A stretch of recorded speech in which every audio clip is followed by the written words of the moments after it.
The vanished ghost of the B-24, Lady Be Good.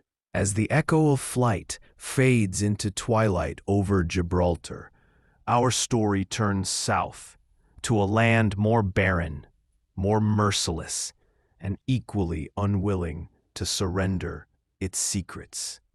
The Libyan desert, part of the vast Sahara, stretches endlessly beneath the brutal African sun.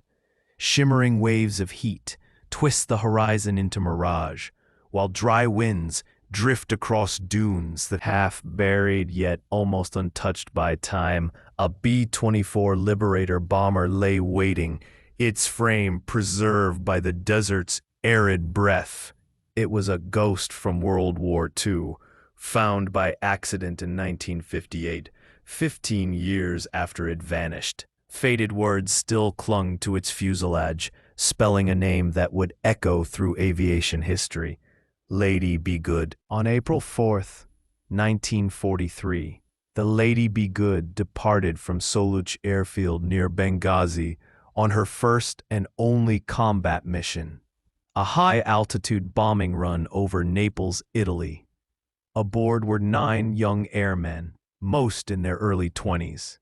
For several, this flight was both their first and final mission.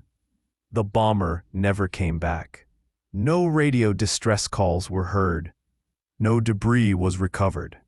The Lady Be Good was declared missing in action, presumed lost somewhere over the Mediterranean. In the chaos of war, her story quickly faded into the long list of vanished aircraft. But the desert never forgot.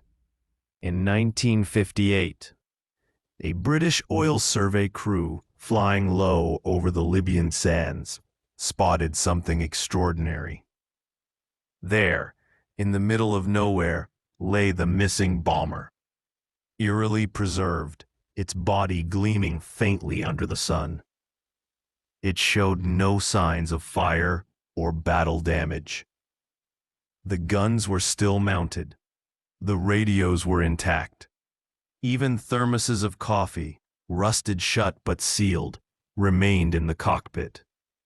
It looked as though the plane had simply landed and been waiting ever since.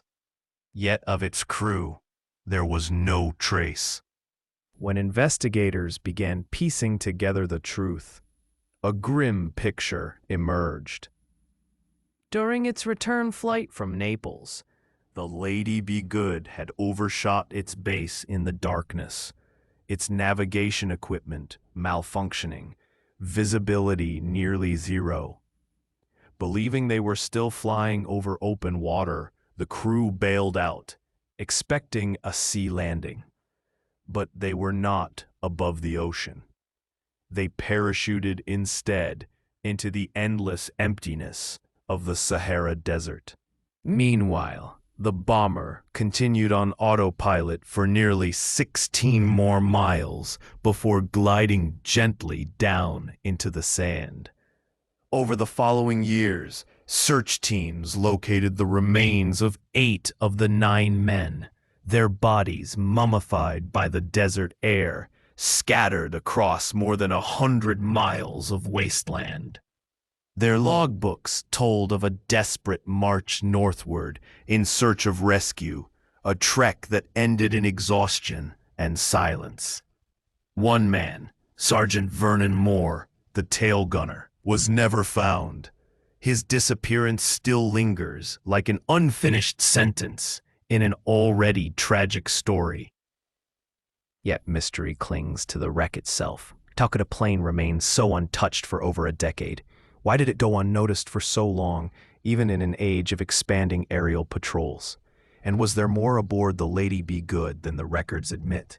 Classified materials, secret equipment, or intelligence never disclosed? As the tale spread, speculation took flight. Some believed the bomber had been on a secondary assignment, perhaps involving covert reconnaissance. Others pointed to the near-perfect state of the wreck and the lack of post-war recovery efforts as evidence of something deliberately concealed. Then came the discovery of the crew's journals, retrieved from both the wreck and the bodies. Within them were cryptic notes, mentions of confusion, mirages, and strange shadows shifting across the dunes. Were these hallucinations from thirst and exposure? Or had the crew encountered something in that vast, haunted wilderness that defied description? The Libyan desert has always carried its own legends, whispers of phantom lights, disembodied voices, and buried ruins from civilizations long erased. Could the Lady Be Good have flown too close to one of those hidden relics, something not meant to be disturbed? Even the plane itself earned a haunted reputation. After its discovery, several components were salvaged and sent to the United States for study. Some were later reused in active aircraft, but eerily, many of those planes crashed or malfunctioned, fueling talk of a curse attached to the lady's remains. Coincidence, perhaps? Or was there something intangible clinging to the metal? Something born not of war, but of the desert's endless silence? Today, the Lady Be Good has largely vanished once more. Sandstorms and time have reclaimed her remains. A few pieces rest in museums. Others were lost or quietly taken into private hands. The airframe no longer exists as a single relic, but her story endures, whole and unbroken, more than a tale of navigational error or wartime loss.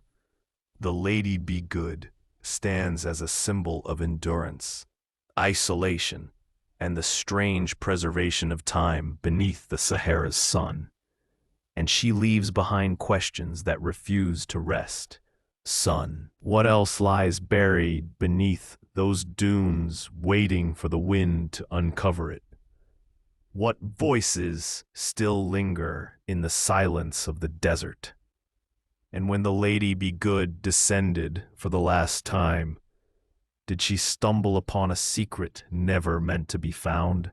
As the desert winds whisper through the endless sands, the lady sleeps once again, hidden but not forgotten.